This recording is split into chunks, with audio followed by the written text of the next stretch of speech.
파워 인터뷰 함께하는 현재 시각 8시 35분을 지나고 있습니다. 경주시의 생활쓰레기 소각장이죠. 경주 자원회수시설 노동조합이 오늘부터 총파업에 들어갑니다. 노조는 경주 자원회수시설을 운영하는 민간회사가 노동자들에게 과중한 업무를 부담하고 있다며 경주시에서 직접 시설을 운영할 것을 촉구하고 있는데요. 오늘은 민주노총 공공연대 노동조합 경북본부 김성기 본부장 연결해 이야기 나눠보겠습니다. 본부장님 안녕하십니까? 예, 반갑습니다. 네, 경주 자원회수시설 노조가 오늘부터 파업에 들어가는데 왜 파업을 하는지 이유부터 말씀해 주시죠. 저희들이 8월 2일부터 파업에 돌입하려고 했는데 네. 7월 30일부터 지금 소방로가 고장나서 현재 가동 중지된 상황입니다. 그래서 불가피하게 파업을 잠시 연기했고요. 정상 가동 되면 바로 파업에 들어갈 예정입니다. 파업을 하는 이유는 장시간 노동 철폐와 생활임금 쟁취, 민간의 입장 철폐 직접 운영을 요구하고 있습니다. 그러면 이번 파업의 핵심 쟁점은 뭐라고 볼 수 있을까요? 어떤 사항을 요구하는 파업입니까? 우리가 이제 주 52시간 적용으로 3조 2교대에서 4세 3교대 변경하는 문제와 주 52시간 적용에 따른 임금 보전 문제가 핵심 쟁점입니다. 그렇군요. 경주시 자원회수시설은 BTO 방식으로 운영이 되고 있습니다. 수익형 민간 투자 사업 방식인데 민간 자본으로 소각장을 짓고 15년간 민간 회사가 운영하면서 수익금을 가져가는 형태인데요. 이 수익금으로 건설 투자금을 회수하는 겁니다. 이런 구조이다 보니까 민간 회사가 비용을 절감하기 위해서 노동자들을 적게 고용하는 일이 발생한다라는 지적이 있는데 현재 몇 명의 노동자가 근무를 하고 근무 시간은 어떻게 되나요?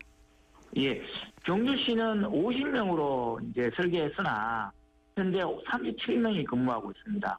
보통 기업들은 174시간을 근무를 하지만 우리 자원회수시설 비정규직 노동자들은 50명이 할 일을 37명이 하다 보니 운전팀은 3조 2궤도로 2궤도 근무로 월 220시간 정도 근무하고요.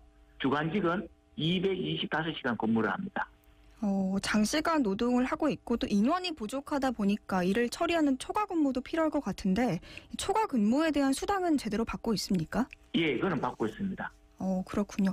현재 3조 2교대인데 4조 3교대로 변경해달라고 주장을 하셨고 그런데 4조 3교대로 근무를 하면 어떻게 달라지나요? 노동시간이 많이 줄어드는 대신에 급여가 올해 연장근로, 장시간 노동 연장근로가 줄어들어서 65만 원에서 76만 원 정도 임금 삭감됩니다. 그 제안에 민간 회사가 월급을 깎겠다고 한 거군요. 예. 네, 오늘은 경주시 자원회수시설 노조 파업과 관련해 민주노총 공공연대 노동조합 경북본부 김성기 본부장 연결해 이야기 나누고 있습니다. 본부장님, 오늘 파업 전에 경주시 자원회수시설을 운영하는 민간 회사와 교섭을 했는데 결렬됐다고 하더라고요. 입장이 어떤 겁니까?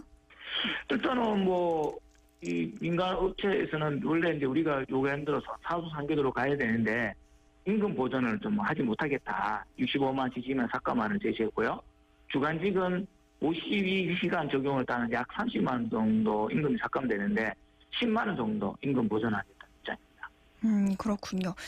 이 민간 위탁 방식에 문제가 있다라고 짚어주셨고 또 경주시 방관으로 노동자들의 피해를 보고 있다고도 언급을 하셨는데 경주시에서도 이 자원회수시설 운영에 대해서 관리 감독해야 할 의무가 있을 텐데 입장 들어보셨나요? 예, 경주시는 당연히 개입해야 됩니다. 통당 소각로에 인건비와 소각로 수리 비용 등 각종 비용들이 포함되어 있고요. 경주시는 경주환경에너지의 소각 비용으로 97,640원 톤당에서 11만 1,304원으로 약 25% 인상해서 지급하고 있는데도 관리 감독을 전혀 하지 않고 있습니다. 경주시는 또 서희건설이 지난 3년 동안 8,000건 이상 대기오염 물질의 배출 기준을 초과했는데도 송방망이 처벌했습니다. 경주시는 서희건설을 비유하고 관리 감독하지 않고 노사관계에 개입할 수 없다는 입장만 되풀이하고 있습니다. 그렇군요. 본부장님, 자원회수시설이 세워질 때 당초 필요한 노동자 수가 50명이었는데 이 민간 회사에서 13명 더 적게 채용을 해서 노동자 부담도 늘었을 것 같고 그만큼 민간 회사에서 더 이익을 봤다고 볼 수 있겠네요. 예, 맞습니다. 그렇군요. 이 경주 공공연대 노동조합 경북본부에서는 경주시 자원회수시설을 경주시가 인수해서 운영할 것을 요구하고 있는데 이게 가능은 합니까? 예산 부담이 있진 않을까요? 전혀 그렇지 않습니다. 경주시는 지난 5년 동안 해마다 23개 잉여금으로 2천억 넘게 남겼습니다.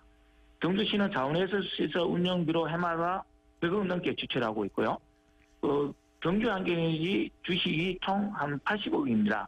쉽게 말해서 23개 잉여금 2천억 중 일부 80억만 투자하면 직접 운영이 가능하고요.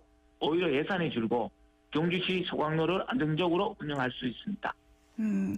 이 경주 자원회수시설에서 대기오염 물질을 배출한 적이 있다고 했는데 경주시에서 직접 운영을 한다면 여기에 대한 관리도 좀 제대로 지어질 수 있을까요?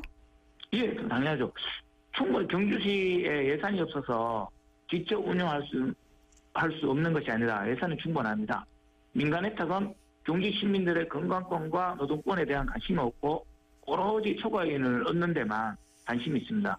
또한 민간 혜택은 환경 문제가 발생해도 경주시가 책임을 회피하는 수단이 되었습니다. 경주시가 결단해서 경주 시민들의 건강권과 생명권이 직접 연결된 시설에 대해서는 직접 운영해야 합니다. 노조에서 그러면 경주시와 좀 다시 협상할 계획은 있습니까? 지난 7월 3일 금요일 날 도시재생국장님을 만났고요. 네. 우리가 경주시장 면담을 요청했는 상태입니다. 그런데 경주시장님께서 지금 상중이라서 일정을 잡지를 아직 못했습니다. 네. 본부장님 마지막으로 덧붙이고 싶은 말씀 듣겠습니다. 진짜 이거는 민간 혜택은 우리 경주 시민들에게 굉장히 피해를 주는 일인 것 같아요. 직접 운영해서 예산도 절감하고 경주 시민들의 생명권과 건강권 또 경주 주민들의 노동권을 챙겼으면 좋겠습니다. 네, 지난달부터 50인 미만 사업장에도 주 52시간 근무제가 적용되고 있습니다. 경주시 자원회수시설은 50인 미만 사업장으로 여기에 해당이 되는데요. 이 노동자들의 노동 환경에 대해서 관심 가져야겠습니다. 오늘 말씀 여기까지 듣겠습니다. 고맙습니다. 고맙습니다. 민주노총 공공연대 노동조합 경북본부 김성기 본부장이었습니다.